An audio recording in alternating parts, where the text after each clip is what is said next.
de producción y todo ese tipo de cuestiones, las relaciones sociales de producción de la escolaridad, ¿no? O enseñar solamente recetas que elaboran otros, es toda esa cuestión, sino que directamente destituyen a la identidad docente, la disuelven y ya no la descalifican, simplemente la ignoran, ¿no? Esto se ha tornado cada vez más evidente, no es dominante, aunque sí es fácil de identificar, inclusive prácticas institucionales y prácticas políticas orientadas en ese sentido, ¿no? Los ataques a las instituciones de formación docente, el cierre de instituciones de formación docente, la negativa a considerar un interlocutor en paritarias al sector docente, el desconocimiento de los reclamos, pero el reconocimiento indiferente de los reclamos dan cuenta de esta política de institución.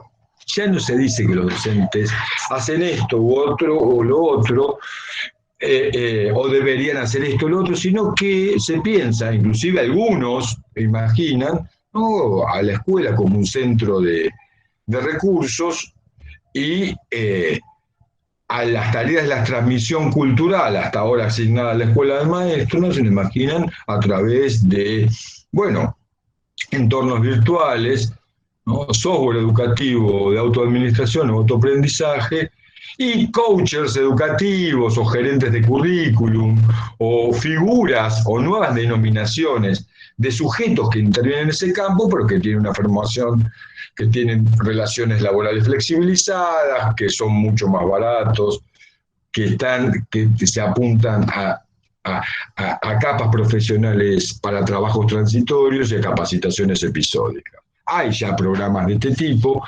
funcionando, ¿no?, pero que implican, de cierta forma, la disolución de la identidad profesional docente, la destituyen, al mismo tiempo que destituyen a la escuela como agencia de la transmisión cultural, a la escuela moderna, a la escuela republicana. No se la asimila a una fábrica de chorizos, a los Falcons, ¿no? Y gran parte de los debates pedagógicos, ¿no?, ya desplazados por las versiones tecnocráticas de la educación, directamente pasan del otro lado de la línea. Se judicializan problemas pedagógicos, se criminaliza inclusive los docentes. Esto es una realidad bastante fuerte y no solamente dentro de las políticas de la institución, pero empiezan a operar como una forma que diluye la identidad de los docentes y es reemplazado por, digamos, por otra agencia.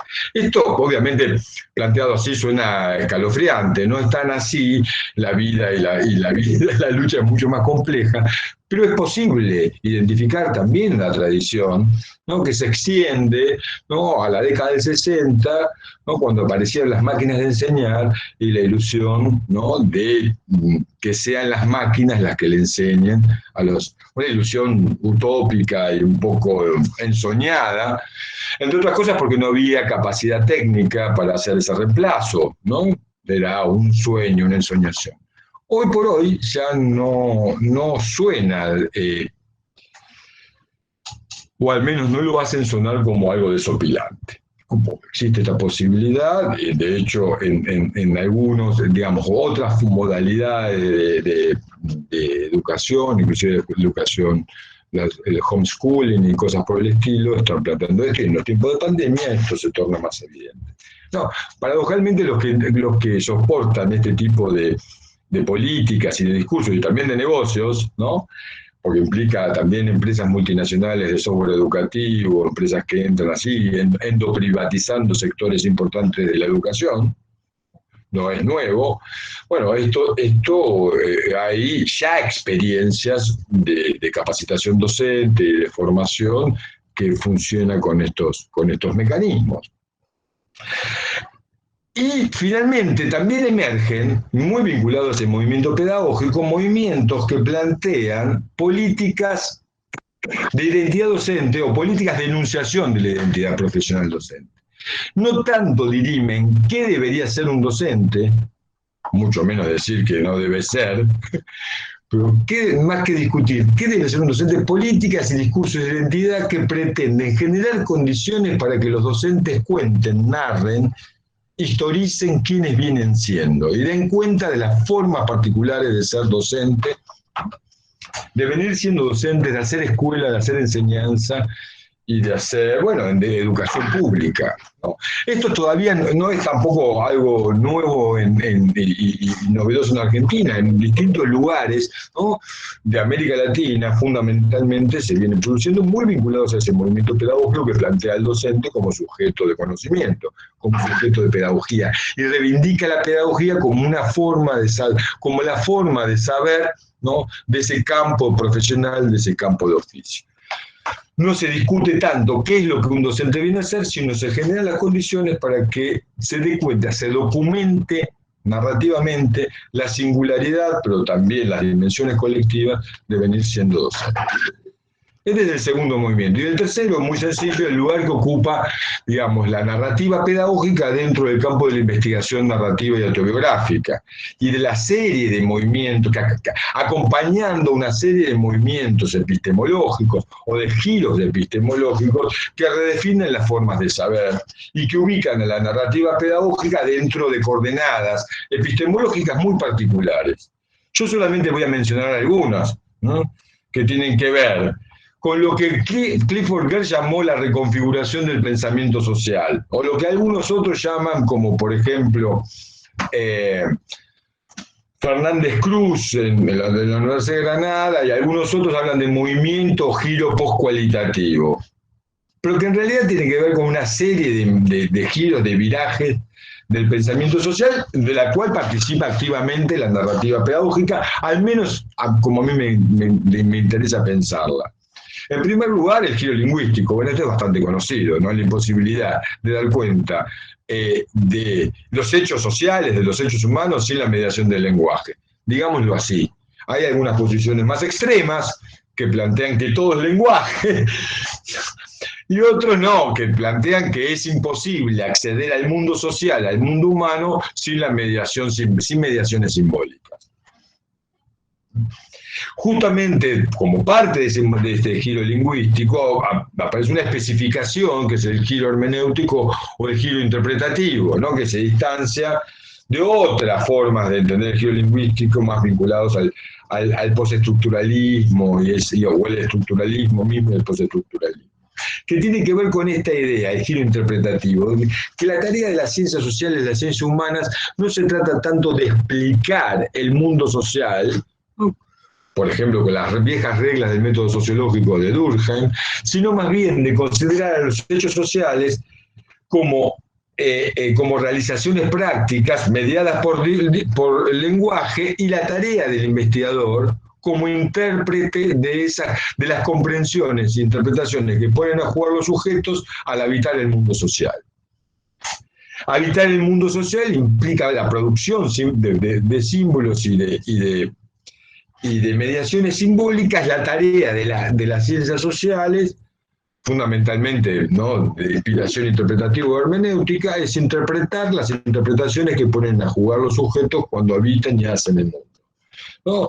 Clifford Geertz también plantea justamente esto, que lo que investiga la etnografía es la urdimbre de relaciones simbólicas a la que está sometido o enredado el sujeto humano. Eso se llama cultura,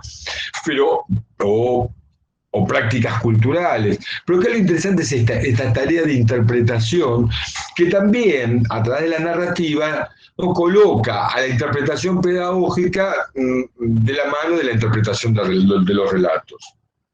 Y que enfatiza no solamente la posición de enunciación, de escribir relatos o decirlos, sino también la posibilidad de escucharlos y de leerlos dentro, ¿no?, del aparato metodológico que piensa a la investigación narrativa como una forma de investigación pedagógica, o que piensa la investigación narrativa en clave pedagógica. O el giro ya estrictamente narrativo, que plantea justamente las potencialidades de la narrativa para dar cuenta del mundo de las significaciones, el mundo de significaciones de la experiencia humana, ¿no? Junto con la narrativa aparece la mención, aparecen otras palabras, experiencia, formación, ¿no?, que dan cuenta también de una tradición y una forma particular de entender y que defiende a la investigación narrativa no como recurso o técnica de investigación de otras ciencias, sino como un enfoque particular y específico de investigación. Una forma de conocer, y agregan, de sentir el mundo social.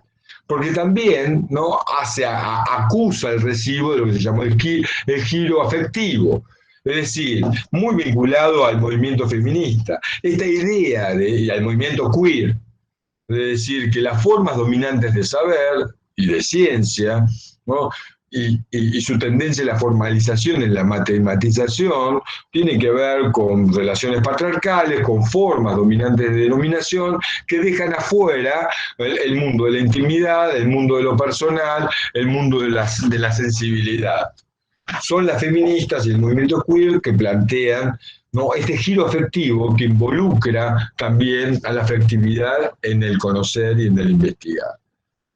Y la narrativa ofrece un territorio muy interesante para dar cuenta de esta integración de la experiencia social, no pensar mente-cuerpo, no hacer propias justamente las dicotomías binarias impulsadas por esas, dicen las feministas, formas dominantes y patriarcales de pensar el conocimiento.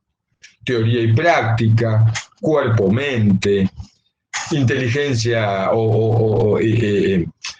razón, emoción, son dicotomías que en realidad, dicen en el trazo de estos giros, ¿no?, son dicotomías que plantean una otra epistemología, y que es necesario repensar las bases epistemológicas que den cuenta, ¿no?, de estas otras formas de conocer y otras formas de sensibilidad y otras formas de producir conocimiento.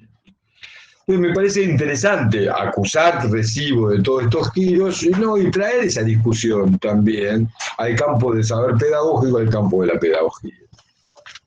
Porque en definitiva, los relatos de experiencia nos permiten dar cuenta de ese mundo significativo y de romper muchas de las premisas que esa forma de entender la ciencia, bueno, nos planteaba, ¿no? Fundamentalmente, yo voy a plantear tres, y muy rápido. Uno, de las relaciones sujeto-objeto se pasa a las relaciones sujeto-sujeto.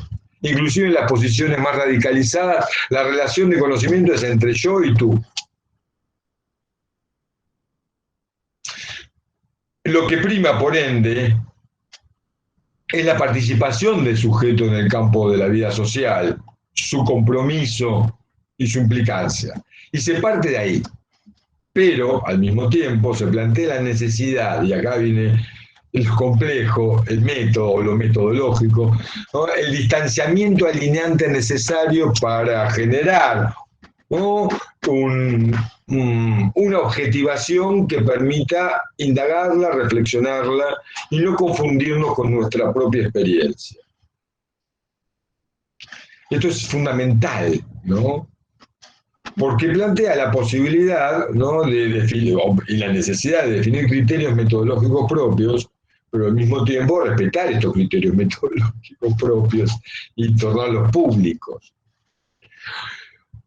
Una segunda consecuencia es la redefinición de lo metodológico. Ya no hablamos del método como una sucesión racional de pasos, sino más bien de los problemas metodológicos de la indagación. Es decir, la permanente reflexión acerca de lo que se hace, ¿no?, de lo que se escribe, de lo que se piensa. Más que el seguir determinados pasos, ¿no? No, obviamente son estrategias conversacionales, estrategias indiciarias, en las cuales resulta muy difícil anticipar. Y aparte porque también se excluye la idea de planificación, ejecución, evaluación o escritura. Y el tercer elemento metodológico, viraje metodológico importante, es que en este tipo de investigación, como cualquier forma de investigación situada, como la investigación pedagógica, la investigación narrativa, inclusive la investigación antropológica, etnográfica, con la cual conversa mucho, pero no se confunde tampoco, este tipo de investigación pedagógica a través de la narrativa, ¿no?, tiene que ver con que uno investiga, que el fundamental instrumento de investigación es el propio cuerpo y el propio posicionamiento en el campo de indagación. Es más, el campo de indagación es el propio cuerpo y la propia experiencia, la propia implicancia que debe ser objetivada, por ejemplo, a través de relatos, para poder ser indagada con los requerimientos metodológicos también de la tradición hermenéutica, ¿no? Hay un texto fantástico de Paul Ricoeur donde justamente plantea la función, se llama la función hermenéutica del distanciamiento, y toma la idea de distanciamiento alienante de Gadamer, ¿no? Como también recaudo metodológico dentro de este tipo de investigación, que no es intuitiva, aunque, o sea, que implica criterios metodológicos y recaudos metodológicos, que no es intuitiva, aunque sí indiciaria. O sea, reclama más seguir pistas que leer indicadores. Entonces yo creo que en conjunto estos tres movimientos que traje nos permite pensar a la narrativa pedagógica dentro de ciertas coordenadas. Su relación con la pedagogía, su relación con definiciones de políticas de identidad y la posibilidad de intervenir para democratizar las políticas de identidad, no solamente la de destitución, sino también la de designación, que por lo menos desde esos centros de poder se considere la experiencia de la palabra y la narrativa de los docentes para dar cuenta de lo que un docente debería ser. Y también como parte de un movimiento epistemopolítico mucho más amplio, que se está planteando otras formas de conocer, un viraje, un nuevo paradigma de ciencia, como querramos llamarlo. Inclusive algunos plantean a la pedagogía, pero también a la narrativa, como campos adisciplinarios o indisciplinados, ¿no? Que trabajan en contra de las disciplinas científicas, ¿no? Otros más generosos, más amigables, lo plantean como formas transdisciplinarias de indagación. Pero en casi ningún momento se confunde a la investigación narrativa o la narrativa tan solo como un recurso, un instrumento metodológico para formas de investigación disciplinaria. Digamos, de la especificidad de la investigación narrativa como inteligencia fonética y del estatuto epistemológico también, con un sentido fonético, del saber pedagógico, bueno, también se da esta filiación, ¿no? Que como decía al principio, no es nueva, y que resulta importante indagar, insisto, para no banalizar, ¿no?, a las potencialidades de la narrativa en el campo de la pedagogía solamente la escritura de relatos. Por eso la documentación narrativa plantea la necesidad de escribir varias versiones de relato en comunidades de interpretación, es decir, de docentes que no solamente son docentes, sino que escriben sobre su experiencia, ¿no?, y que contribuyen, digamos, a este proceso de objetivación, ¿no?, leyendo el relato y de reflexividad metodológica, leyendo el relato, comentándolo, entrando en conversación con sus pares en torno a los relatos, ¿no?, en una suerte de espiral hermenéutica colectiva de lecturas, comentarios y conversación, ¿no?, que reafirma las posiciones del investigador, tanto en la posición de enunciación, el decir, el contar, el narrar, el escribir, las posiciones de recepción, escuchar, mirar, leer y cultivarlas, y también las posiciones de conversación, o sea, la alternancia entre enunciación y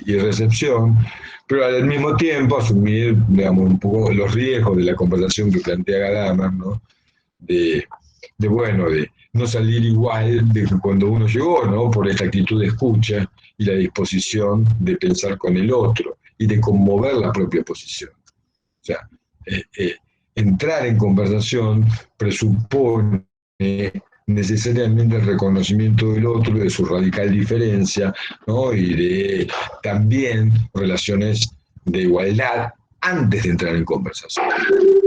Entonces eso también implica un posicionamiento epistemológico y metodológico muy radical. El habitar estas tres posiciones, ¿no?, en esta suerte de espiral hermenéutica colectiva, ¿no?, en vez de círculos hermenéuticos o de circuitos cerrados hermenéuticos, generar una ronda, ¿no?, de inscripciones de la propia enunciación, de la propia escritura, ¿no?, a la lectura de otros y de otras, ¿no?, al comentario, que es la forma de decir la lectura, o de ofrecer al otro la propia hipótesis interpretativa, o para que después el productor de relato siga indagando, o mientras tanto siga indagando su propia experiencia, ¿no?, y también indagando, ¿no?, el lenguaje que usa para dar cuenta de ella, ¿no? Pues, digamos, la investigación narrativa lo que plantea, y esto también es muy interesante, no es solamente revisitar la experiencia para renombrarla, sino también revisitar el lenguaje que utilizamos para dar cuenta de ella. Es al mismo tiempo una investigación acerca de la experiencia, a la cual no accedemos si no es a través de la mediación del lenguaje, y particularmente de la narrativa y de los relatos, sino que también resulta interesante indagar, deconstruir, ¿no?, el lenguaje que utilizamos para dar cuenta de ese mundo, para poder reconstruirlos en nuevas versiones del relato, ¿no?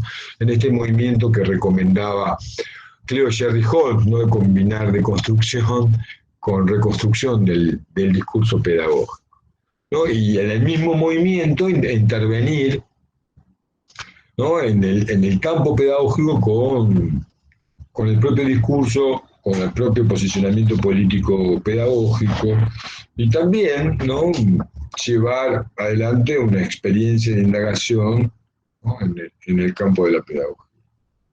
Bueno, Daniel, yo creo que acá podríamos hacer un alto porque la verdad que estamos haciendo un gran esfuerzo para absorber todas estas conceptualizaciones, ¿no?, que nos trae sinceramente.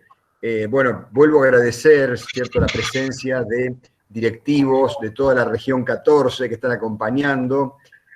También hay profesoras y estudiantes del anexo que tenemos, que el Instituto 20 tiene en Arribeños, Daniel. Tenemos un anexo en Arribeños. Así que también hay estudiantes de allí.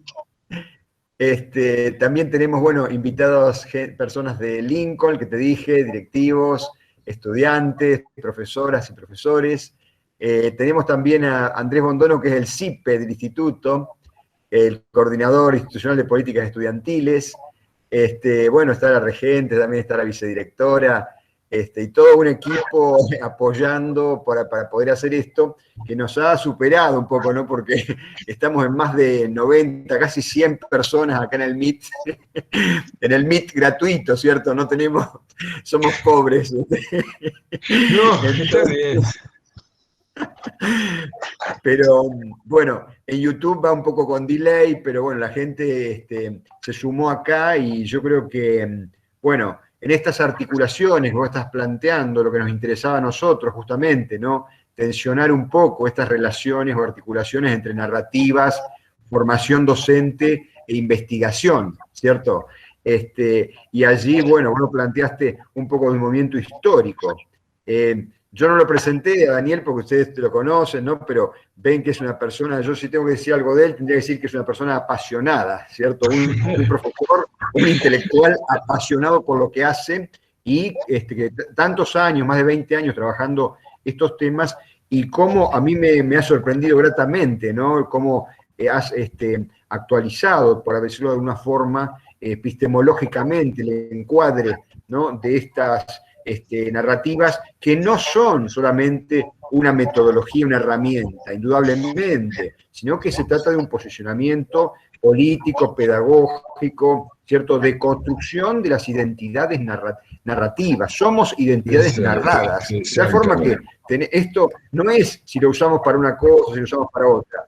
Atraviesa todas nuestras vidas, indudablemente. Entonces, bueno, bienvenida a toda esta aporte. Y ahora, si te parece bien, nosotros habíamos preparado, le vamos a dar lugar, hay un profesor y una profesora que fueron referentes del programa ATR, que ha sido un programa que se implementó únicamente acá en la provincia de Buenos Aires, ¿no?, para tratar de revincular ¿cierto?, a las trayectorias de estudiantes, ¿no?, que no tenían intermitentes, estas lecturas intermitentes, que no se podían acercar a la escuela o que no tenían tecnología, ¿verdad? Entonces, este programa nos ha dado grandes satisfacciones, por lo menos en la participación de estudiantes del instituto, ¿no?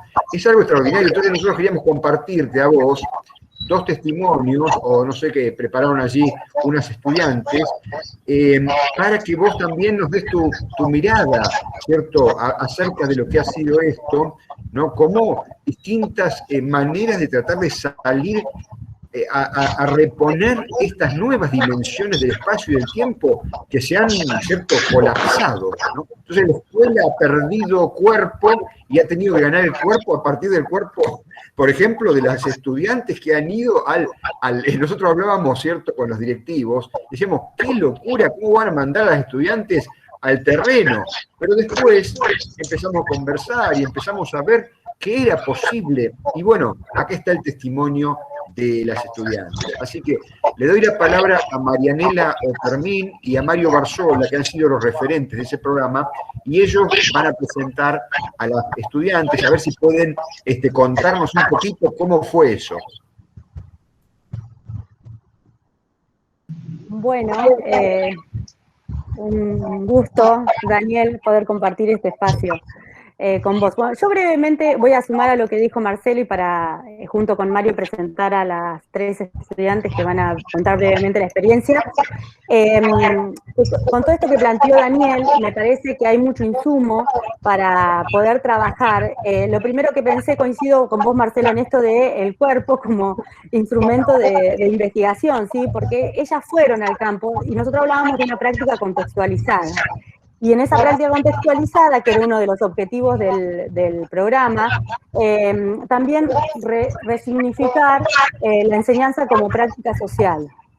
Entonces, bueno, junto con esto, y bueno, obviamente el principal objetivo, como planteó Marcelo, era lograr la revinculación de los estudiantes.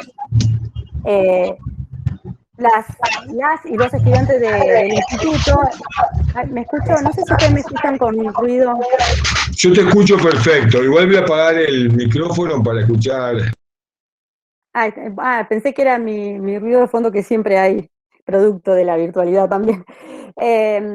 No, estas cuestiones, estos 3 objetivos que tenían que ver principalmente con la formación de las y los estudiantes del nivel terciario, pero focalizando en resignificar la enseñanza como práctica social, en una práctica situada, contextualizada, y bueno, ahora retomando esto que decís vos, Daniel, donde los y las estudiantes pusieron el cuerpo, pusieron la disponibilidad, pusieron un montón de condiciones materiales y simbólicas para que esto sea posible, donde el principal objetivo era justamente revincular a aquellos estudiantes, que yo digo, el programa dice, aquellos estudiantes que habían perdido el contacto con las escuelas, y en realidad creo que también fue un poco esto de que las escuelas no pudieron sostener la convocatoria de estos sujetos como alumnos, ¿sí? Y como alumnas.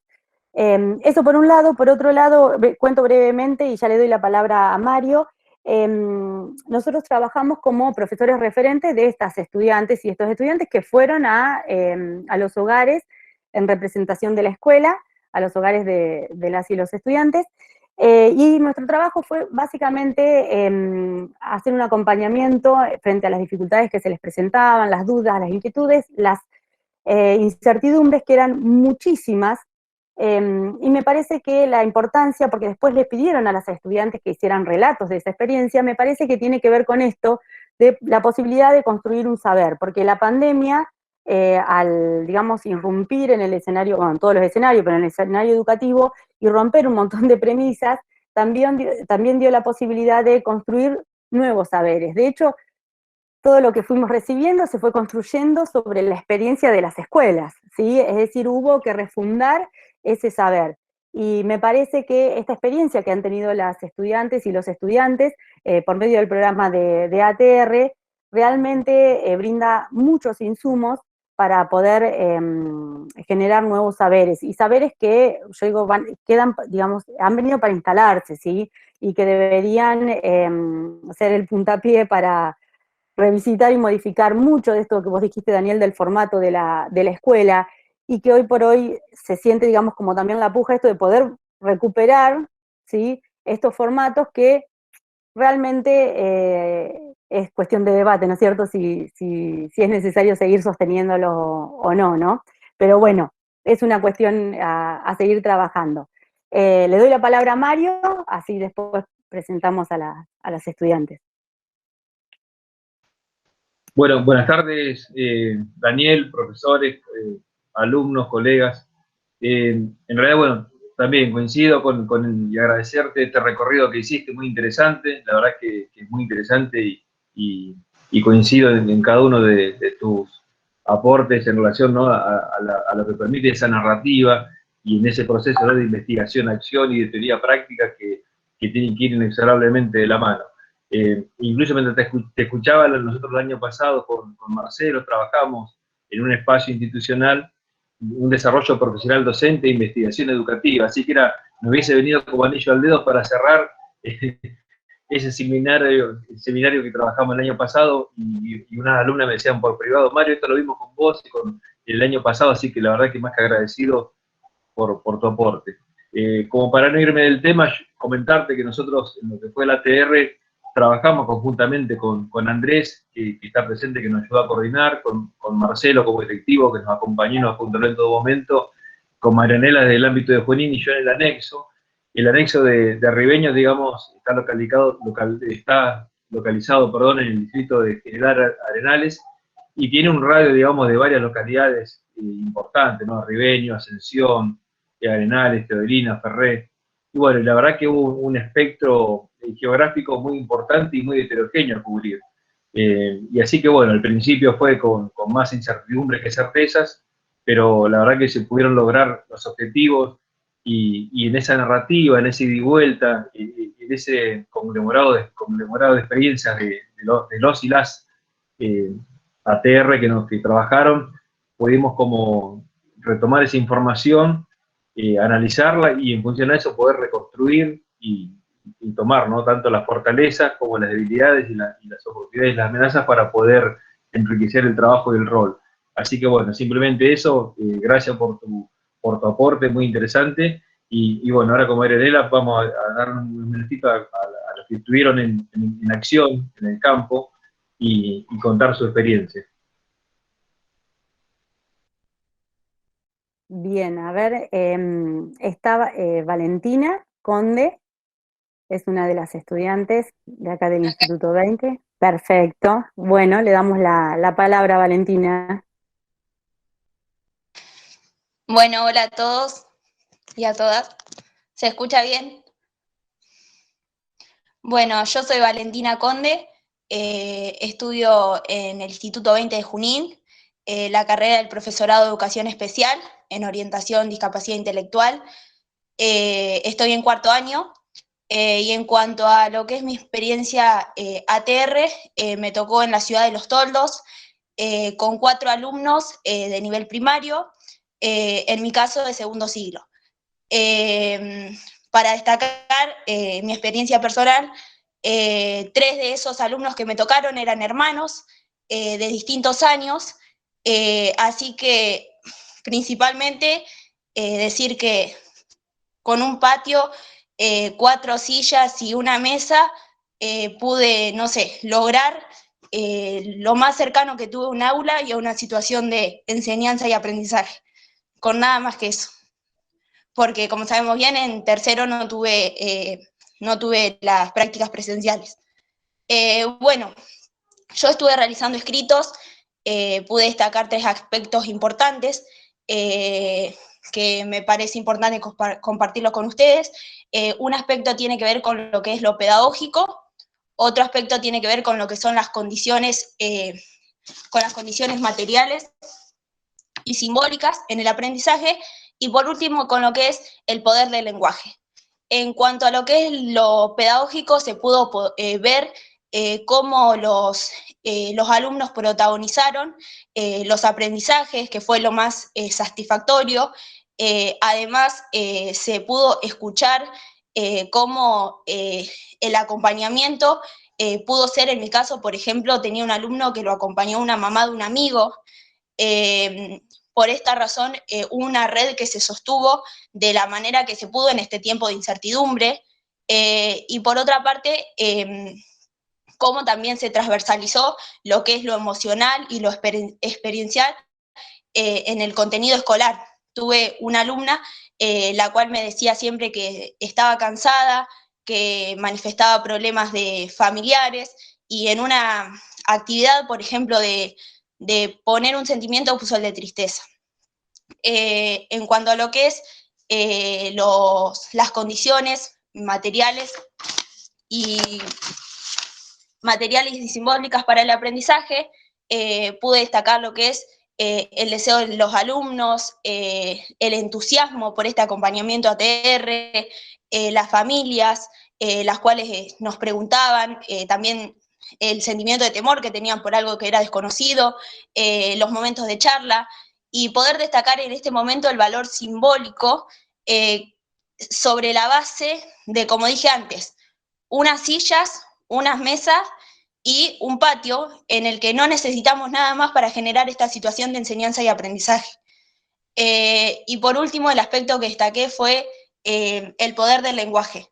En este lo desarrollé un poquito más. En mis escritos me quedaron frases importantes como, por ejemplo, ahí viene la seño, cuando vuelve seño, miradas, posturas que me daban cuenta si estaba cansado, si estaba atento, en cuanto a lo que es la expresión corporal, el momento de escucha, ese vínculo que se formó, que no solo lo formé con el alumno, sino también lo formé con la familia, que yo creo que también necesitaba de ese momento de escucha, porque yo cuando, por ejemplo, me iba, charlaba, escuchaba a la familia, y también me demostraban que necesitaban volver, que necesitaban de la escuela, y yo creo que con este acompañamiento ATR volvió la escuela, volvió al ser alumno, el poder decir, sentarnos y decir con qué materia arrancamos, hoy corregimos esto, hoy incluso en esta situación que tuve 3 hermanos,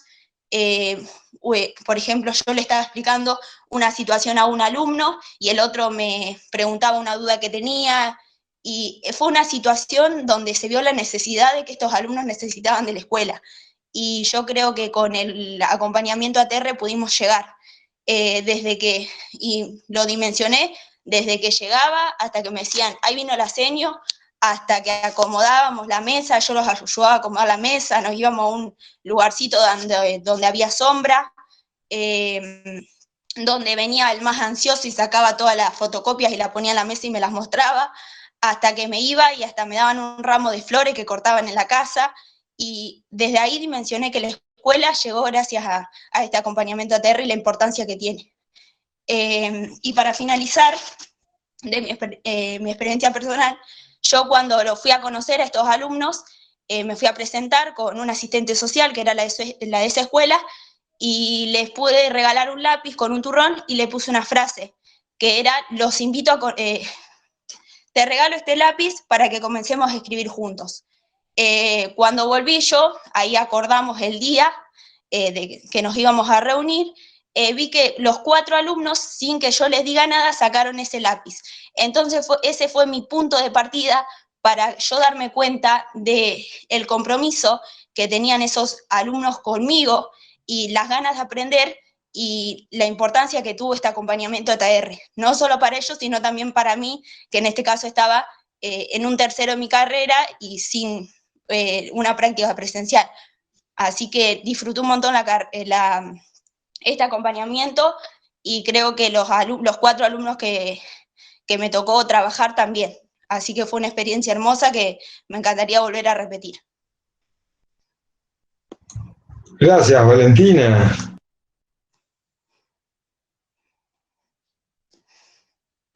Valentina, ¿escribiste esta historia vos, así como la contaste hoy? Sí, yo escribí un relato mucho más largo de cada momento. Por eso hoy lo pude volver a representar y acordarme de cada momento, porque si no... ¿Cómo lo escribiste? ¿En una nota, en una agenda, como un diario? ¿Cómo registrabas el...? En Word. En la compu. En un Word. Pero ¿cómo hacías? ¿Ibas y tenías una actividad, algo, ibas a buscar a los chicos, tenías una reunión con ellos y Sí, después volvías y contabas lo que había pasado? sí, ponía Como un diario, vendría a ser como un diario, ¿no? el nombre ¿Eh? de cada alumno personalizado lo hacía. Ponía, por ejemplo, me tocó Elena, ponía todo lo que pasó con Elena, desde sus gestos, todo lo que pasó ese día con Elena, y así con cada alumno. Ah, por alumno lo tenías. Sí, por alumno. Ajá. Y vos nos contabas lo que te pasaba a vos, lo que pensabas acerca de esa situación. Por ejemplo, vos enfatizaste mucho en la presentación el tema decís varias veces, dijiste varias veces con mucho énfasis, que me fascinó, el tema de la silla, la mesa y la escoba, ¿era? Y la tiza. No, Nombraste cuatro. ¿Cómo? No te escuché. que estábamos con 4 sillas, una mesa y en la sombrita.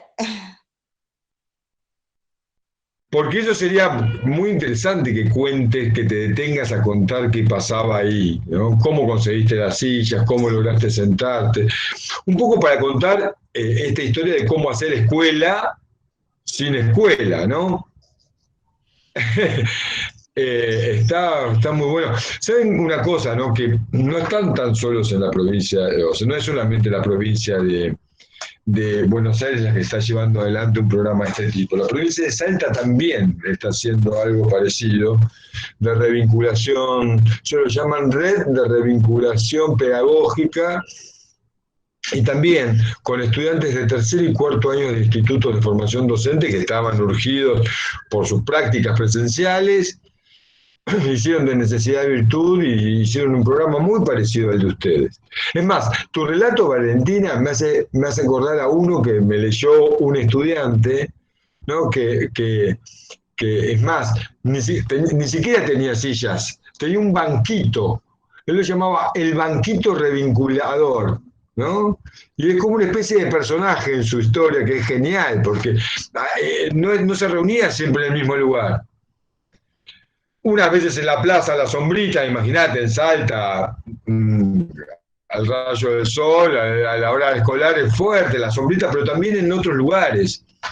¿No? Y cuenta también cómo los vecinos también hacían escuela, dando sus aguanes para que se reunieran los chicos. Algunos se juntaban en la escuela, otros se juntaban en otros lados, ¿no? En las casas, en las plazas. Historia fantástica. Fíjate qué interesante, aparte un poco de lo que comentábamos antes, ¿no? Que son justamente los estudiantes los que tienen la oportunidad de hacer escuela de esta forma, ¿no? En el sentido de un campo de experimentación tan vasto, tan intenso, ¿no? De cómo hacer escuela. Yo llamaría a tu relato de cómo hacer escuela con unas mesas, unas 4 sillas y sombrita.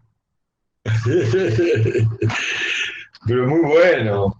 Sería fantástico leer una sola, que escribas un relato de toda esa experiencia y que utilices todos esos registros, esos diarios que tomaste para escribir una historia tuya, tu experiencia de formación y al mismo tiempo que hacías escuela con lo que tenías a mano, con el apoyo de tus profes, de tus compañeros, todo eso.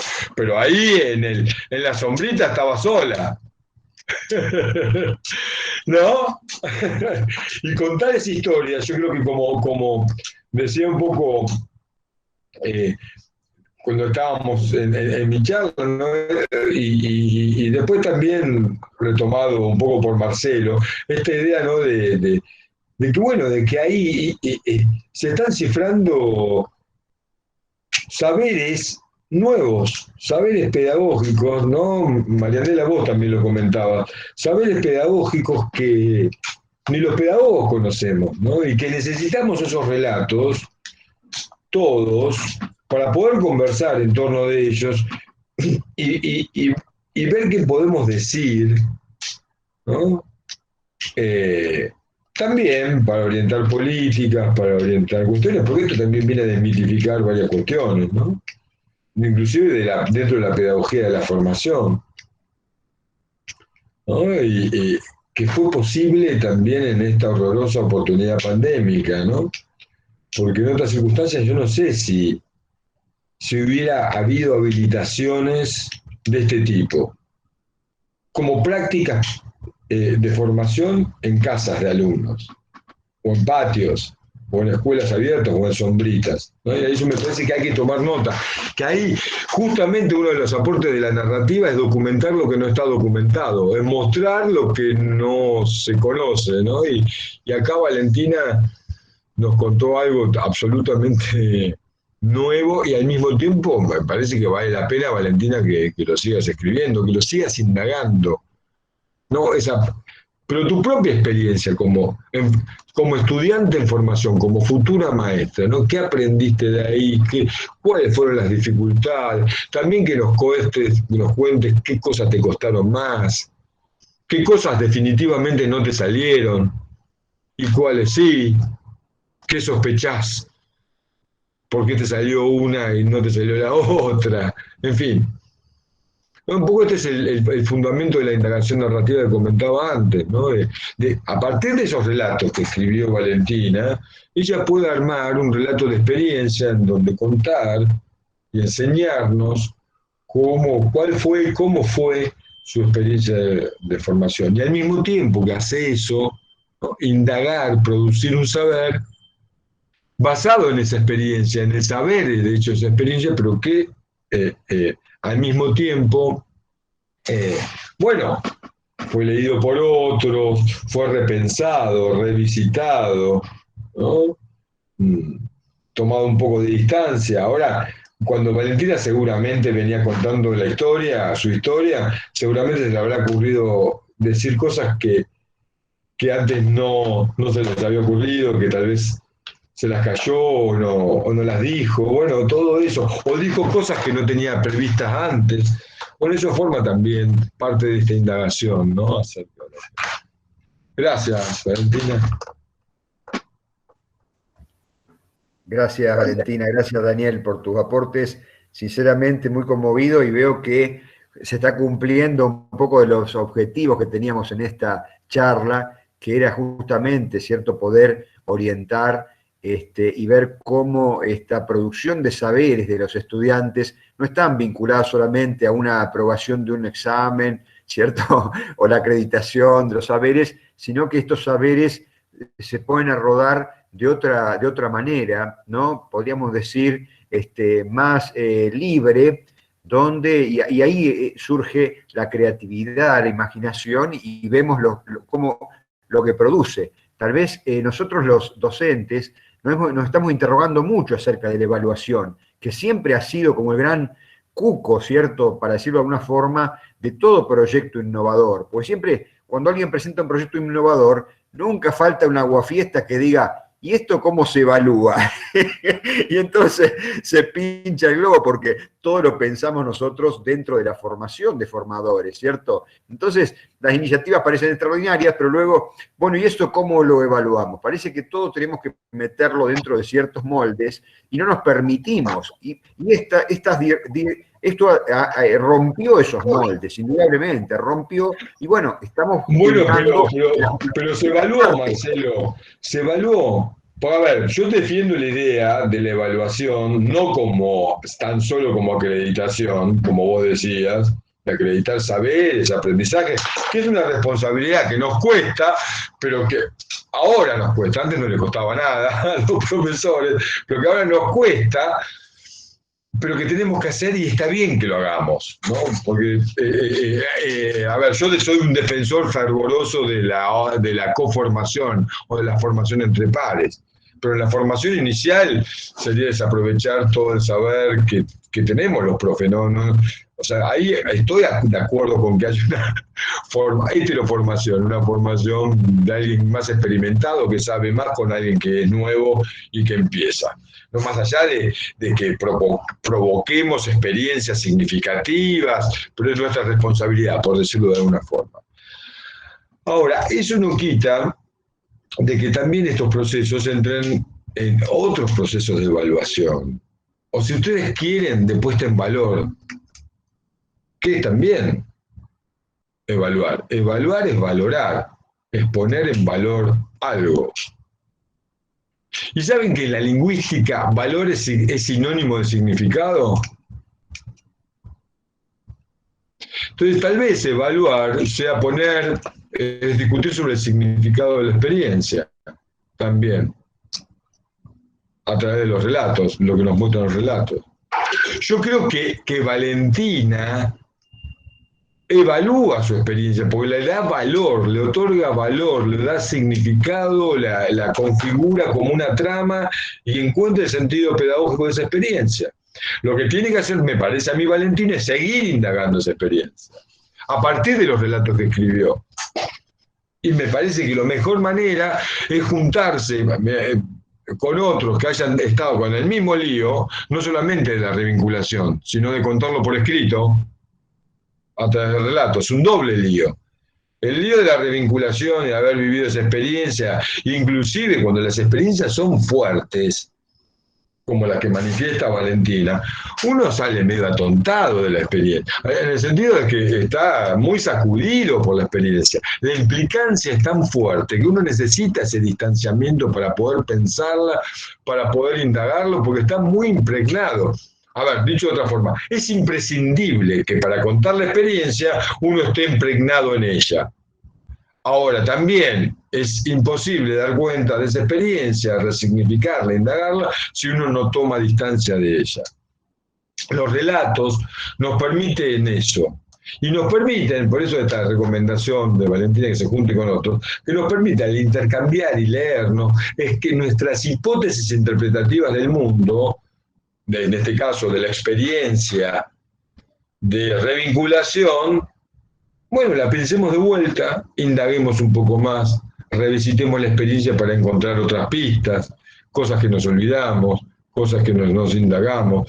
Tal vez hasta tengamos que conversar con alguno que participó en la experiencia para recordar, para reponer algo que no pensamos.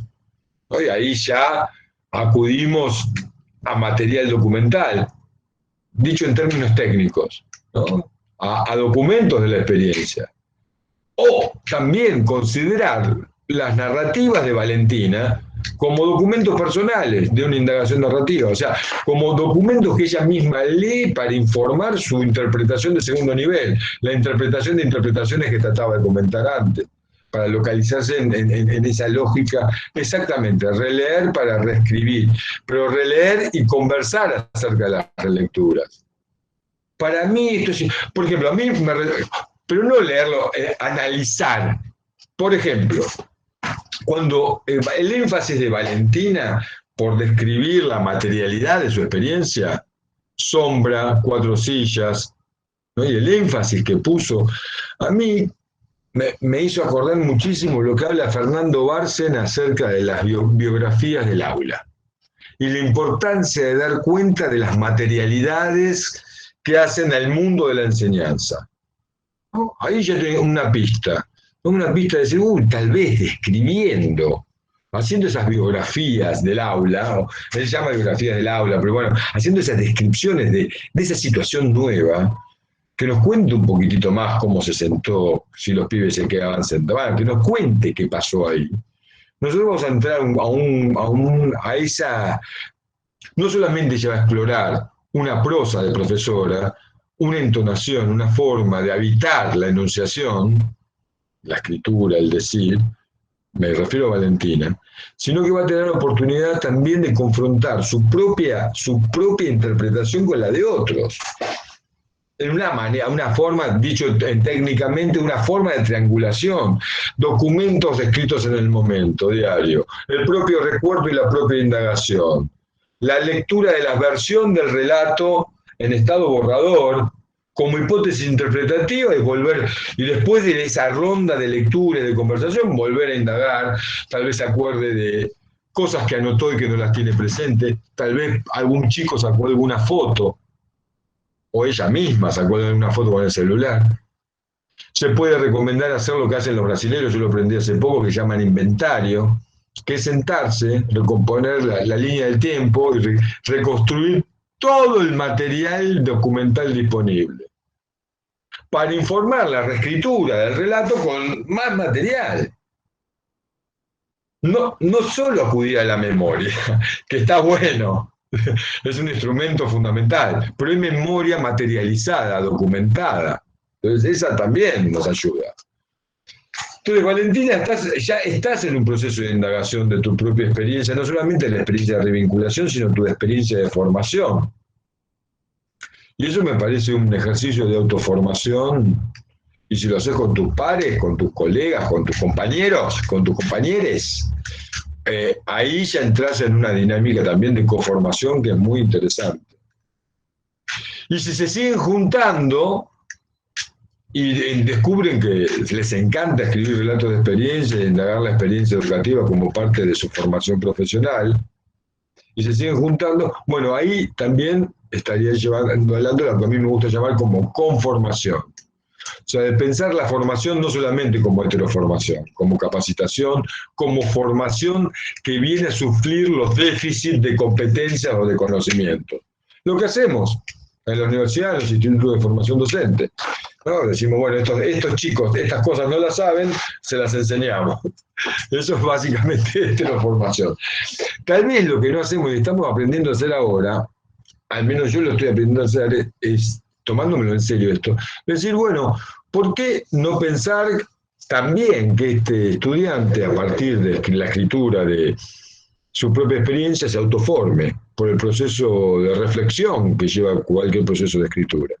O que se junte con otros y que se conforme también, complementando la heteroformación, poniéndola en discusión entre pares. Van a surgir cosas que no van a surgir en una relación asimétrica con nosotros. Y aparte van a estar emparejados, no solamente como estudiantes que hacen prácticas de revinculación, sino porque están emparentados porque tienen el lío de documentarlo por escrito. Tienen esta doble emparejamiento, se emparejan en eso, pero también tienen la oportunidad de armar una comunidad de interpretación, una comunidad de investigación, una comunidad pedagógica o de interpretación pedagógica, ¿no? Que es otro de los objetivos de la narrativa, que en esa circulación de lecturas, escrituras, conversaciones, se teja una comunidad de interpretación. Algunos lo llaman comunidades de aprendizaje. A mí me parece bastante mezquino. Me parece que es mucho más que eso, que es también de aprendizaje, pero fundamentalmente de interpretación, que se discuten interpretaciones acerca del mundo escolar, el mundo que habitan como futuros profesionales y que están habitando como estudiantes en formación. Así que me parece que es una gran oportunidad para hacer todas estas cosas, ¿no? Y también... Qué bueno, Daniel. Vale. La verdad que muchas ideas, la verdad que es cierto esto de la comunidad. Nosotros siempre hablamos de comunidad de aprendizajes, pero lo que decís vos es muy interesante cuando pensamos, ¿cierto?, en esta inteligencia fonética, ¿no? Una inteligencia práctica o prudencial, una inteligencia de otro tipo, que puede redefinir, ¿cierto?, el campo de lo simbólico, o sea, cuando hablamos de hermenéutica, sinceramente me parece muy, muy profundo y muy lindo. Ahora, quieren, Marianela, porque si ya habían preparado las chicas, no le vamos a hacer que digan sus relatos, las otras dos estudiantes, sería bueno, así enriquecemos y cuentan también eso, Marianela y Mario. Bien, Mario les da la palabra. Bien, como para compartir, digamos, algunas heterogeneidades de experiencia, ¿no? Porque, digamos, además de ser de distintas localidades, pues no todos se encontraron, digamos, con la misma realidad. Van a contar por esa experiencia en el distrito de Arenales, del anexo de Ribeños, Elena y Virginia, así que bueno, ellas van a ver si se complementan o comienza una y sigue la otra, como para poder también enriquecer con su experiencia y su aporte.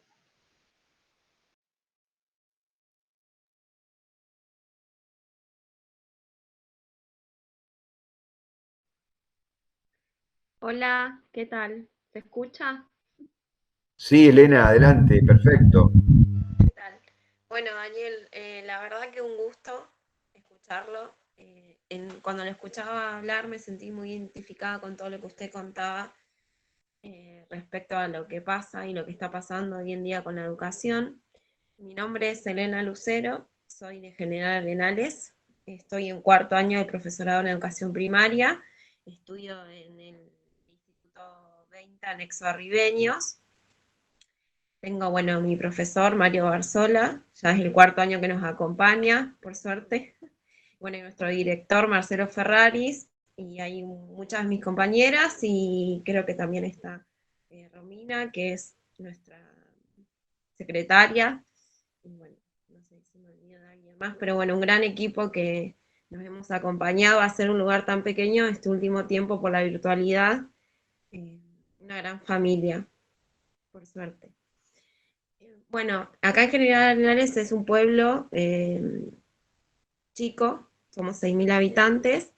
A mí, en mi experiencia acerca del programa TR, me tocaron 5 alumnos y alumnas de primer ciclo, con los cuales tuve solamente contacto con 3.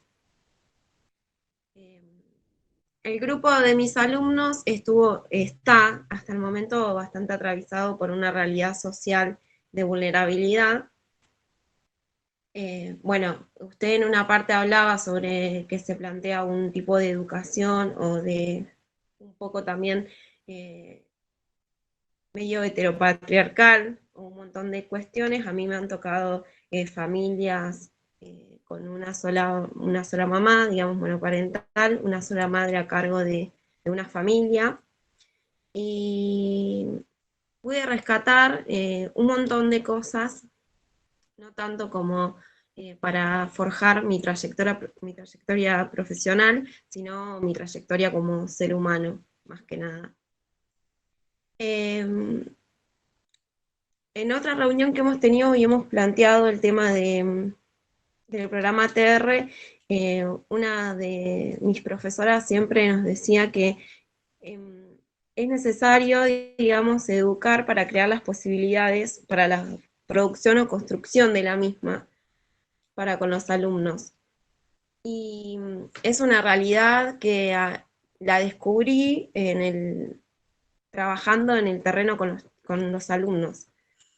Si bien a mí me costó mucho, porque siempre, como me gusta decir las partes buenas, me gusta también contar lo que fue más difícil, porque no pude estar mucho con ellos, ni verlos, porque no los podíamos localizar. Es otra realidad, por ejemplo, sería como el polo opuesto de lo que acaba de contar Valentina, que es una realidad que sucedió también en ese momento, como así también sí me pude revincular a muchos chicos con las instituciones. Pero lo que a mí más me gustó y me gratificó fue que se cortó un poco esa como relación tediosa entre la escuela y la familia, sino fue que o sea, tanto a mí como a mis compañeros y compañeras que trabajaban en el mismo programa nos esperaban muy bien en las casas. Para ellos, y más que nada para los nenes, que a mí me tocó de 5 o 6 años en primer grado, donde ellos no tenían el hábito de sentarse a hacer las tareas, no tenían un reconocimiento completo de las letras, de los números. No tenían una conducta, digamos, que es lo que forja la escuela, ¿no? Ese paso del jardín al primario, donde ellos se involucran, aprenden que tienen que cumplir un horario de estar sentados, que tienen que pedir permiso para levantarse al baño, un montón de cosas, cuando ellos no la tenían, porque no tuvieron la oportunidad. Sin embargo, se sintieron todo el tiempo protagonistas. Estaban muy entusiasmados con querer aprender, y más que nada era el hecho de que nosotros íbamos a su casa. Yo también pienso que es algo impensado. Y no solamente hablo de una vulnerabilidad social, sino la vulnerabilidad que nos atravesó con la pandemia. No fue para nada fácil acercarnos a hogares con las situaciones que pasan, más en ese momento, que era fin del año pasado, cuando fue el estallido, en el tema de la pandemia, a mí me tocó pasar por un nene que estaba en una transición de un duelo con un familiar que había fallecido por COVID, y es muy difícil, porque ellos no comprendían la situación, pero como que esperaban que yo vaya para hablar conmigo y me contaban sus cosas. Y bueno, sí, nosotras hemos recolectado útiles, hemos tratado de ayudar en lo que más se pudo, porque también era como que uno lo necesitaba. En el ámbito pedagógico, acá en mi localidad, por ejemplo, los chicos siempre tuvieron su material para trabajar. Sí, pasó que la conectividad fue un tema, porque hacer un lugar tan chiquito ya hasta se saturaba y no se podía, pero por ejemplo, las maestras con las que yo trabajé en el ATR, que bueno, que eso también, el tema de la conformación, el contacto que pudimos tener con los docentes ya en ejercicio, es fundamental porque nos sentimos acompañadas, nos ayudaron un montón, nos brindaron su número de teléfono, nos llamaban, nos preguntaban. Se creó un ámbito de trabajo igualitario para todos y todas, no había una diferencia, solamente había un objetivo que nos unía a todos en común, dejando de lado un montón de aspectos, que era que los niños se revinculicen con la escuela. Y bueno, y también, bueno, en lo pedagógico los chicos estaban muy entusiasmados por aprender. Encontraban en nosotros el espacio que les faltaba de la escuela. Ellos nos veían venir y ya sabían que era la escuela, que no importaba el lugar físico, sino que éramos nosotras. Fuimos las representantes del sistema educativo, y fue muy valorable, tanto por los alumnos y por las familias. Sí, también fue como que pusimos en práctica, o tuvimos la oportunidad de ver lo que siempre se dice, que el protagonista en el tema de la enseñanza y el aprendizaje es el alumno. Bueno, creo que con este programa se priorizó no solamente en el ámbito educativo, sino en el ámbito social, que fue que la escuela cumple un gran rol como institución en ese tema. Y de mi parte también entendí que ser niño en un mundo de adultos ocupados es muy difícil. Es muy difícil también cuando los propios chicos no tienen un apoyo en la familia, o en la familia hacen lo que pueden, y ellos lo transmiten. Bueno, y creo que sí, a mí lo que más me dejó el ATR como experiencia fue el haberme dado cuenta de cuánto influye el contorno y el contexto social de los alumnos, más que nada en un ámbito donde se necesita, digamos, estar bien como para poder incursionar en el conocimiento.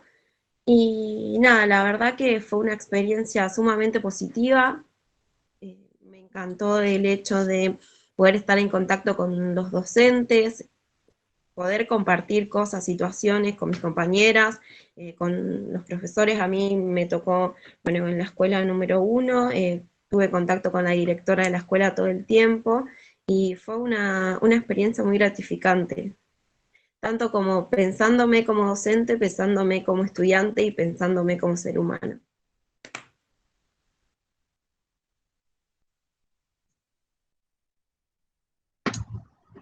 Gracias, Elena. ¿Te parece que sigamos con la otra para darle espacio y asegurarnos que estén? Con la otra del relato y charlamos después. Dale. Hola, ¿qué tal? Buenas tardes. Soy Virginia Lugones, de la localidad de General Arenales. Curso también cuarto año en el anexo de Arribeños. Y en cuanto a mi experiencia, para no hacerlo tan extenso, y acompañando lo que decía mi compañera Elena, la verdad que el estar fuera del aula me mostró otra realidad que por ahí yo no tenía en cuenta, y esa conexión que por ahí tenés individualmente con cada alumno, porque lo vas conociendo mucho más que por ahí teniendo un grupo grande que tenés que manejar. Yo tenía 6 alumnos, 3 eran hermanos, pude trabajar con cada uno de ellos, pero también me encontré con que había chicos que no querían ir a la escuela. Uno de estos nenes iba al segundo ciclo de la escuela primaria, y me contaba, yo no quiero estudiar, yo no quiero hacer los deberes, yo quiero jugar con mi celular al Free Fire que está ahora de moda. Entonces yo le digo, bueno, pero tratando de verlo por otro lado, trataba de hacerle como un juego. Le digo, bueno, vamos a hacer una cosa, yo no te voy a molestar mucho, pero vos, aunque sea una actividad, me tenés que hacer. Entonces, entre esa confianza y ese chiste que yo le iba haciendo a ellos, el nene no me hacía todas las actividades, pero sí me hacía una. Una por semana él me la realizaba. Y cuando yo llegaba me decía, señor, dice, mire, le hice esta actividad. Ahora yo puedo jugar todos los días al jueguito, pero yo una actividad le hice.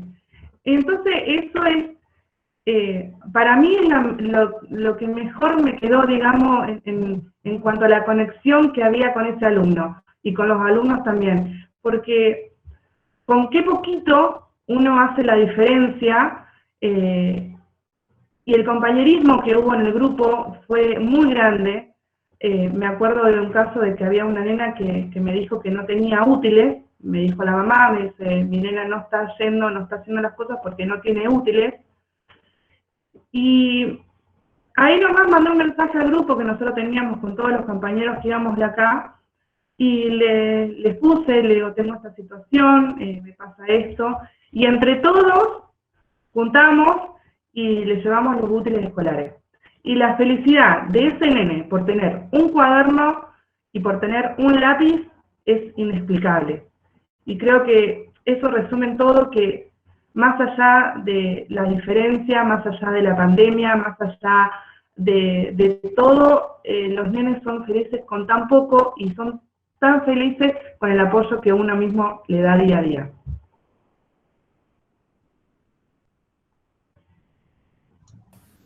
Gracias, Virginia, qué bueno. ¿Por qué decís que es poco? Porque por ahí a uno ¿Eh? Pega. porque a uno le gustaría darle mucho más a ese alumno, que tenga todas las herramientas. No hablo solamente de un cuaderno, pero sino que también tenga un libro, las fotocopias, poder ayudarlo de otra forma. Y para uno eso es poco. Para ellos es inmenso, es grandísimo, pero para uno sí es poco, o por lo menos para mí en ese momento me resultó poco poder hacer eso.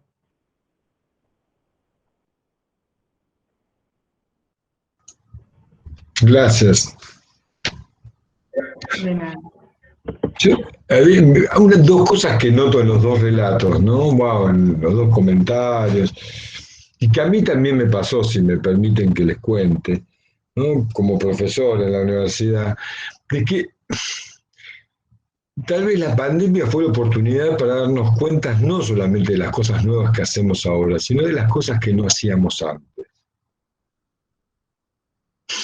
¿No? Cosas como que ahora se tornan evidentes y uno se pregunta, ¿por qué no lo hacía antes? Les cuento mi historia. Yo también empezaba las clases en la universidad, acá en la Facultad de Filosofía y Letras de la UBA. Empezaba la cursada, se desata la pandemia, a la virtualidad.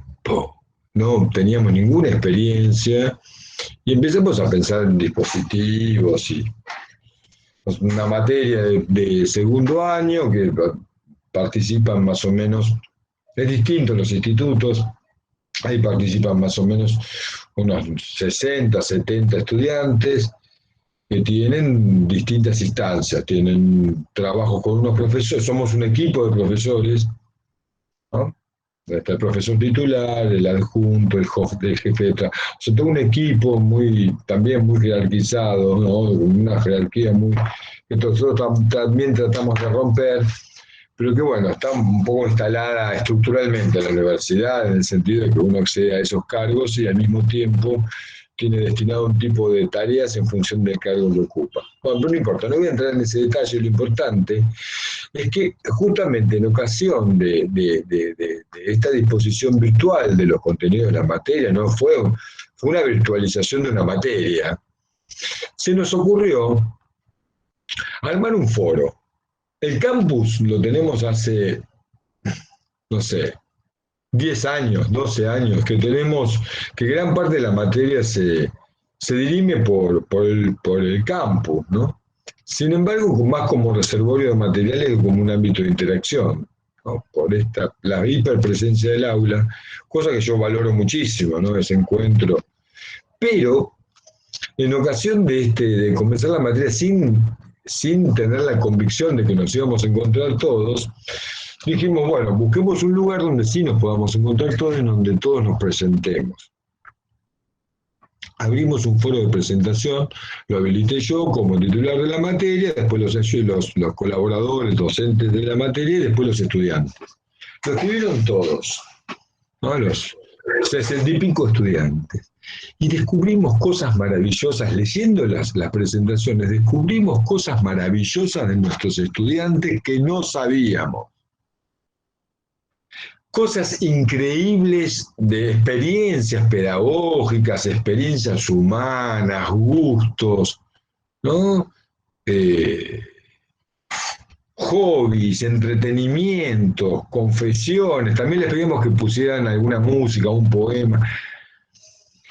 Yo me preguntaba, y realmente ayudó muchísimo para dictar de otra manera la materia. Y yo digo, Daniel, hace 20 años que, como dice Marcelo, venís trabajando con esto y nunca se te ocurrió que los estudiantes se presenten por escrito en tu materia.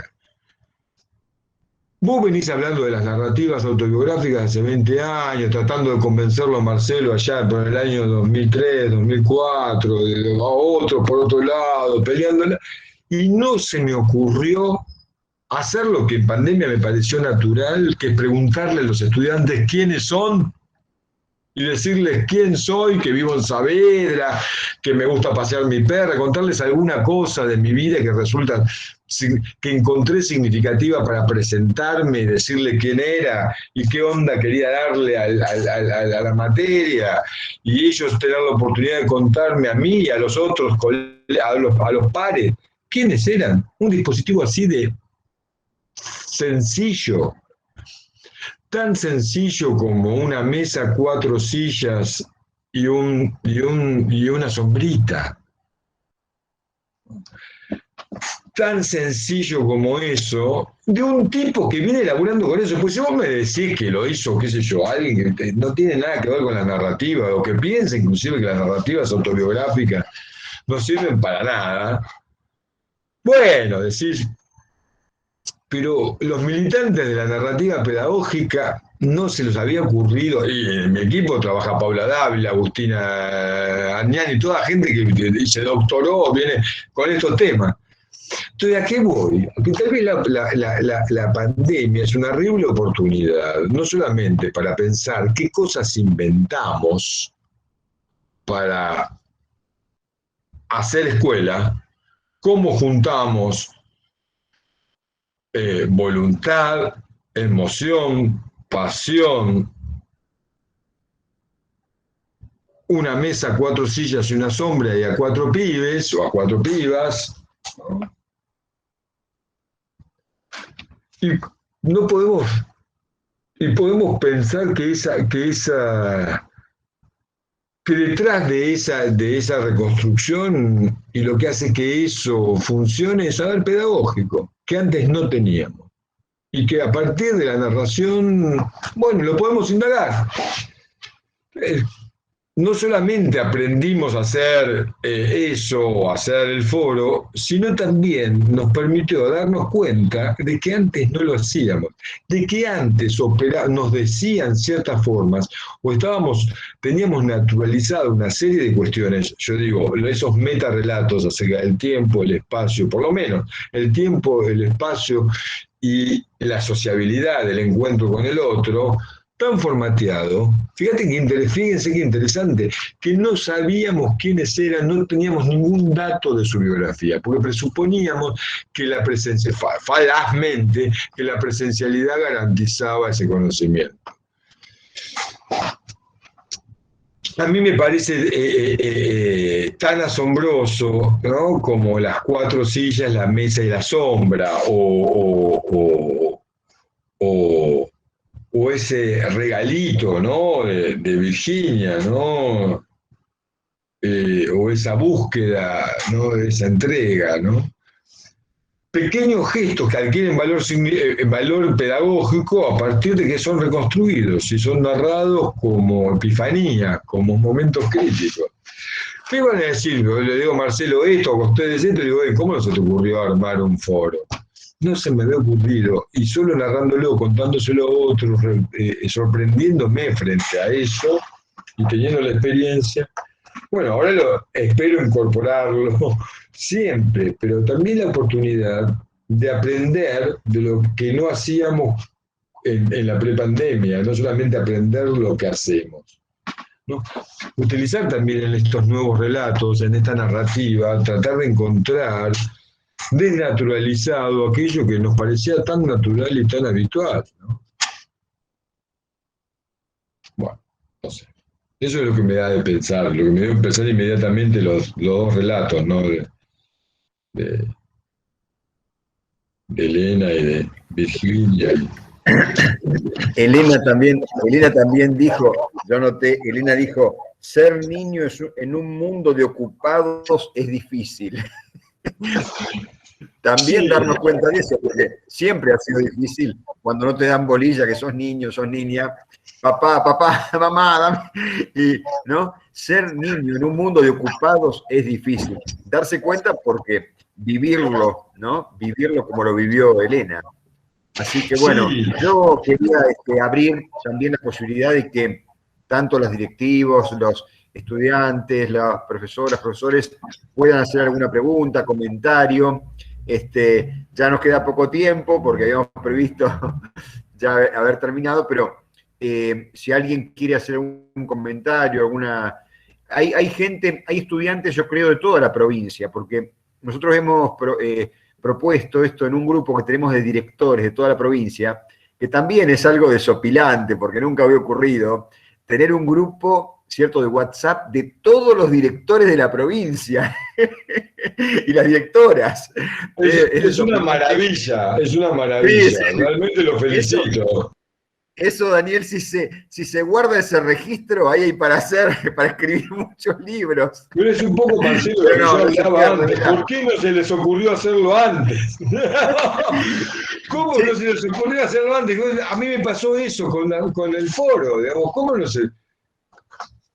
Y las reuniones en La Plata, allá en Ceferino, que nos íbamos a juntar allá en la casa de las monjas, ¿cierto? Una cosa de loco, Silvina se ríe porque también lo sabe, y todas las profes que están acá, los directivos, ¿cierto? Las reuniones en La Plata que pedíamos, los directivos, nunca se hacían las reuniones. ¿Y por qué no se hacen? Y porque no hay presupuesto. ¿Pero cómo? Y no tenemos que abrir el presupuesto, tenemos que abrir el expediente, y no tenemos el presupuesto. Y así estuvimos, pero 5, 10 años sin reunirnos. Es una cosa de loco. Y ahora nos reunimos todos los días. Ya no sabemos qué hacer para esquivar las reuniones. Bueno, esto es lo que algunos llaman la siniestra oportunidad pandémica, ¿no? De darse cuenta, claro, es siniestra, porque lo que está pasando es horrible, pero al mismo tiempo, uno, no sé, aprende algunas cosas, me parece. ¿No? Esto, ¿no? De que en definitiva juntarse no es tan difícil. Y que en definitiva armar un foro y preguntarle a los estudiantes quiénes son y escucharlos o leerlos, tampoco, ¿no? Ahí María Alejandra. Hanna levanta la mano. A ver qué nos quiere decir María Alejandra Gorosito, más conocida como Hanna, en Lincoln. Primero, buenas tardes, porque hoy cuando lo saludé tenía el micrófono cerrado y no me di cuenta. No, escuchaba lo que decía Daniel recién y es contarles una pequeña experiencia. Creo que corro con una ventaja porque tengo muy poca experiencia en el nivel superior, soy una profesora de la pandemia, y esto que Daniel planteaba, cuando tomé las primeras horas el año pasado, surgió en mí como una necesidad inmediata, porque yo necesité conocer a mis estudiantes sin haberlos visto nunca. De hecho, con las alumnas que tuve el año pasado no nos encontramos nunca personalmente. Entonces esto de poner, me pasó lo mismo este año con los alumnos de Lincoln, de poner en el Classroom o en la plataforma esto que vos decías, Daniel, de preguntarles quiénes son, qué les gusta, con quiénes viven, qué es lo que esperan. Me parecía que era algo, digamos, necesario para poder empezar a trabajar, porque creo que es lo que después te permite entender un montón de cuestiones que están vinculadas con la virtualidad. Para mí la presencia es sumamente necesaria, la presencialidad, pero creo que también desde la virtualidad uno puede construir un vínculo, un lazo y sentirse cerca. Y les vuelvo a decir, con todos los alumnos que tuve y que tengo, nunca conocí a ninguno. No tuve la oportunidad, bueno, con los chicos de Bedia sí un solo encuentro, que nos pareció así como en este año removilizador y después volvimos otra vez a la virtualidad. Entonces, digo, me parece que uno puede conocerse aún sin verse desde la presencialidad. Y esto que vos decís que hace 20 años que trabajás y que no se te había ocurrido antes, para los que ya nos iniciamos en esta modalidad de trabajo, me parece que fue el punto de partida necesario y obligatorio para poder empezar a construir algo junto con los estudiantes.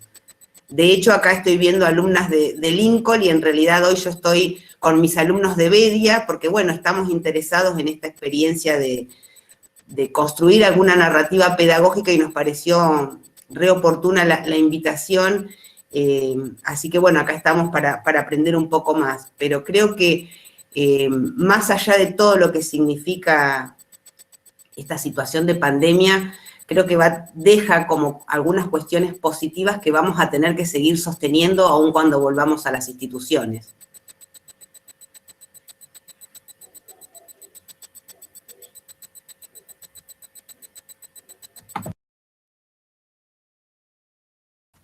Muchas gracias, Hanna, por tu aporte de Bedia, de Lincoln, ¿cierto? Los estudiantes también, muchas gracias por venir, por acercarse. De esto se trata, ¿no? De tejer también redes, porque estamos poniendo sobre la mesa distintas experiencias y aprovechando, bueno, la gran inteligencia, diría así, de Daniel, apasionada por estos temas que nos permite hacer un poco de comprensión, no tanto buscarle una explicación a las cosas, que por ahí no la tiene, pero sí comprender el momento en que vivimos, ¿no? Hacer esta hermenéutica, me parece a mí, que es aplicable a todas las disciplinas, ¿cierto? Nosotros en filosofía nos gusta utilizar el método de problematizar, conceptualizar y argumentar. Digamos, esta es nuestra estrategia, ¿no? Con la filosofía, que yo les trato de enseñar a mis alumnas. Pero creo que sin ser una ambición desmedida, es posible aplicar también a otras disciplinas, ¿no? Problematizar los temas, ¿no? Un tema de interés, construirlo, convertirlo en un problema de investigación, ¿no? Conceptualizar, recurrir, como Daniel citó varias veces, a distintos autores, ¿no? Y yo los filósofos, sociólogos, recurrir a la conceptualización para poder argumentar y de esa manera posicionarnos, ¿cierto? Y posicionarnos ética, política, pedagógica, estética, ¿cierto? De todas las maneras, desde la perspectiva de género, que también tenemos que incluir, ¿no? Para poder abrir. Y por eso me pareció muy importante toda la introducción que hizo Daniel, dando cuenta de todos los avatares, ¿no? Por los que ha recorrido la pedagogía y que hoy, bueno, la estamos resignificando. yo estoy más que agradecido, sinceramente me parece que se ha cumplido el objetivo de esta tarde. Le agradezco mucho a Soledad Di Gennaro, que es una reciente incorporación, pero cierto, ya la hacemos trabajar mucho. Está en la parte de TICS, pero con especial, ¿cierto? Así que es una incorporación nueva. Y bueno, todas las profes también y profesores que están acá, los directivos que me acompañan. Así que por mi parte ya estaríamos terminando. Daniel, si querés decir alguna palabra final o alguna otra persona que quiera hacer un comentario. No, nuevamente agradecer la oportunidad de charlar, ¿no? De escuchar también relatos y bueno, y traer los propios, ¿no? Juntarlos a conversar entre profes, un poco sería, y entre futuros profes o futuras profes, digamos. Me parece que también es algo que hay que hacer, ¿no? Interrumpir. Ustedes ya tienen WhatsApp colectivo, es una buena forma, ¿no? También de organizarlo, porque también hay una cuestión, ¿no? También de qué manera nos organizamos para hacer lo que queremos hacer, o lo que pensamos que podemos hacer. Yo creo que también eso es algo que aprendimos en la pandemia, y que las chicas, las tres trajeron, ¿no? Esta idea de cómo nos organizamos para hacer escuela, de cómo nos organizamos para seguir con la formación, para indagar, y también para apasionarnos con lo que hacemos, ¿no? Porque si no la vida sería muy aburrida.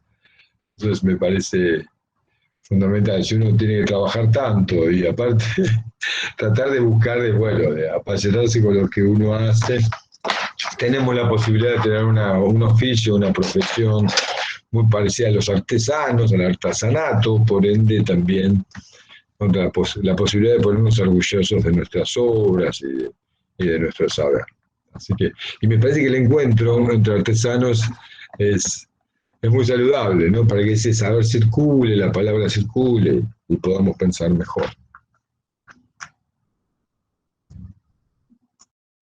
Bueno, muchísimas gracias a todas, a todos.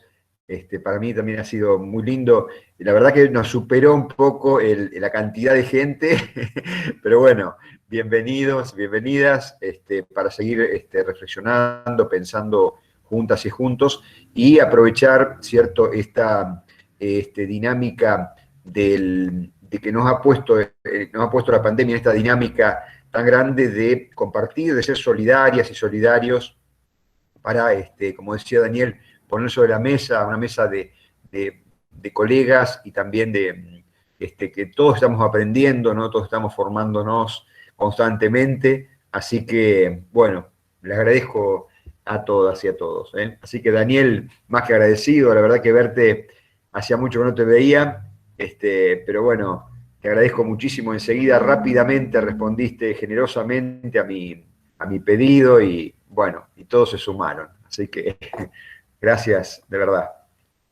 Nos vemos, estamos en contacto. La seguimos, chao. Dale, gracias. Gracias a todos y a todas. Muchas gracias. Gracias, Eugenia. Muchas gracias. Gracias. Gracias, Soledad, gracias, Cecilia, Evangelina.